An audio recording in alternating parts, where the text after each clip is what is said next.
Docteur Questemont, donc oui, aujourd'hui donc il y avait un lift lors de votre programme opératoire. Vous nous en dire un petit peu plus. Bien sûr. Donc là, vous savez, il y a plein de lifting, il y a toutes sortes de techniques de lifting. Donc là, ce que nous allons pratiquer, c'est ce qu'on appelle le soft lift, c'est-à-dire un lifting très naturel, très léger, associé à une blépharoplastie. Alors qu'est-ce que ça veut dire soft lift? Imaginez que la plupart des gens demandent ceci. Le geste que les gens demandent, c'est « j'aimerais juste qu'on me fasse ceci ». Et pour faire ceci, une petite incision qui fait le tour de l'oreille permet de remettre en tension les muscles sans décoller la peau du visage.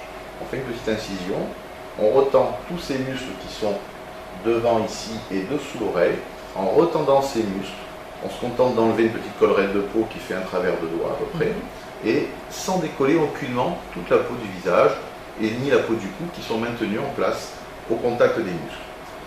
Ça donne un résultat plus naturel puisque le fait de retendre comme ceci, on garde la même expression, les muscles qui font bouger le visage auront strictement les mêmes rapports avec la peau.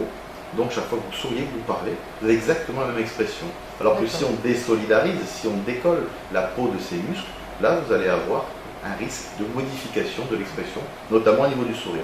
On va souvent y associer une lipoaspiration du cou pour enlever la graisse cervicale. Et donc ça c'est le temps de ce qu'on appelle le soft lift, c'est-à-dire peu de décollement, incision courte et une bonne remise en tension du muscle pour avoir un bel ovale et un beau cou. Dans la plupart des cas, on va associer une petite exérèse de peau sur la paupière supérieure et de gras sur la paupière inférieure, donc une blépharoplastie des quatre paupières. Et enfin, quand on fait ce geste-là, vous voyez bien qu'il reste des plis là. Il y a ce qu'on appelle une petite contre-incision dans les cheveux qui fait 1,5 cm qui permet d'absorber ces plis, un peu comme la vague d'un tapis qui meurt vers le cuir chevelu.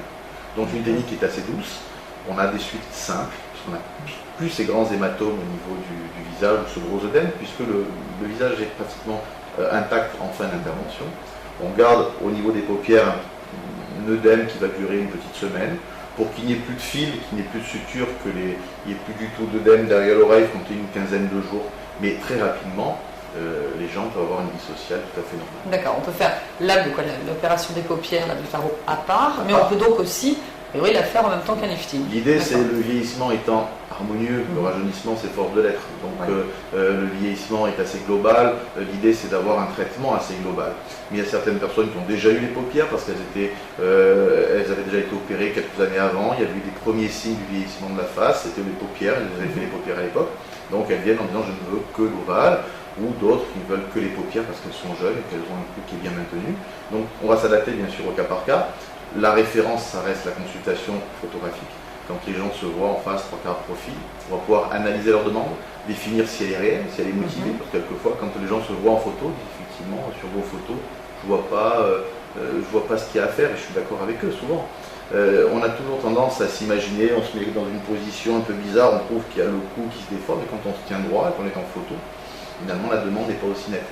Quelquefois par contre on minimise, on a l'impression qu'on va très très bien, puis quand on se voit en photo, on dit mince, quand même, peut-être qu'effectivement il y a plus que les paupières. Donc ça va être une consultation assez ouverte, une discussion entre le chirurgien et le patient. Bien sûr il faut écouter le patient en priorité parce que c'est sa demande qui sera numéro 1, qui sera prioritaire sur le choix. On guide le patient en fonction des photos et on arrive de plus en plus à des résultats très très proches de ce qu'on a prévu ensemble sur photo et avec des suites de plus en plus simples pour que la reprise de vie sociale, la plupart des femmes aujourd'hui qui se font opérer entre 50 et 60 ans ont une vie professionnelle. Elles s'assument pleinement, elles ne peuvent pas sortir de toute vie sociale pendant 6 mois, elles ont besoin qu'en 15 jours tout soit réglé et donc c'est ce qu'on leur promet. D'accord, 15 jours donc de quinzaine de jours pour une reprise de vie sociale. D'accord. Ok, on va y aller. Ouais.